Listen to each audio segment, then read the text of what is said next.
ఈ రోజు మనం గృహప్రవేశ ముహూర్తంలో కలశ చక్ర శుద్ధి పరిశీలన ఎలా చేయాలో తెలుసుకుందాం.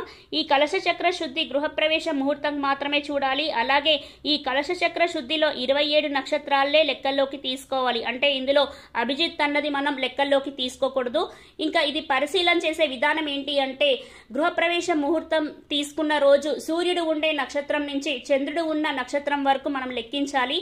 అలా లెక్కించినప్పుడు సూర్య నక్షత్రం నుండి మొదటి నక్షత్రం అయితే శిరచ్ఛేదము, 2, 3, 4 నక్షత్రాలు అయితే పరదేశ గమనము, 6, 7, 8, 9 నక్షత్రాలు అయితే నిర్భయము, 10 నుంచి 13 నక్షత్రాలు అయితే ధాన్యలాభము, 14 నుంచి 15 నక్షత్రాలు అయితే దారిద్ర్యము, 18 నుంచి 21 నక్షత్రం అయితే గర్భస్రావము, 21 నక్షత్రం నుంచి 24 నక్షత్రం వచ్చినట్లయితే సంపద, 25 నక్షత్రం నుంచి 27 నక్షత్రాలు రిజల్ట్ వచ్చినట్లయితే పూర్ణాయువు అన్నది కలిగిస్తుంది.